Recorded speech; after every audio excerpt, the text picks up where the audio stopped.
കൂട്ടുകാരൻ ബി.ജെ.പി. വിട്ട് കോൺഗ്രസിലേക്ക് പോയപ്പോഴേക്കും വിഷമം തോന്നി. എന്താ കസേര കിട്ടാത്തത്? തീർച്ചയായിട്ടും വിഷമമുണ്ടായി, ഒരുപാട് വിഷമമുണ്ടായി, വലിയ വിഷമം ഉണ്ടായെന്ന് പറഞ്ഞു കഴിഞ്ഞാൽ ഞാനത് അദ്ദേഹം പോകാതെ ഇരിക്കുവാൻ വേണ്ടിയിട്ട് ഞാൻ പരമാവധി ശ്രമിച്ചിട്ടുണ്ട് എന്നുള്ള കാര്യം അദ്ദേഹത്തിനും ബോധ്യമുണ്ടെന്ന് തന്നെയാണ് എൻ്റെ വിശ്വാസം. പക്ഷേ അദ്ദേഹം അങ്ങനെ ഒരു തീരുമാനത്തിലേക്ക് പോയത് തീർച്ചയായിട്ടും വിഷമമാണ്. വെട്ടി. അത് വെട്ടിയെന്ന് വെച്ചാൽ ഒരുപാട് പേര് ബി.ജെ.പി. വിട്ട് പുറത്തു പോകുന്ന സാഹചര്യം ഉണ്ടായിട്ടുണ്ട്. പോയി കഴിഞ്ഞതിന് ശേഷം നമ്മൾ സൗഹൃദം കീപ്പ് ചെയ്യലുണ്ട്.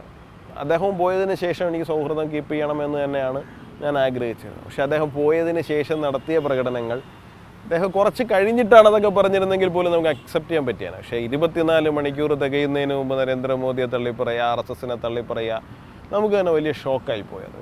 അത് തീർച്ചയായിട്ടും വല്ലാത്തൊരു മുറിവ് നമ്മുടെയൊക്കെ മനസ്സിനകത്ത് ഉണ്ടാക്കിയിട്ടുണ്ട്.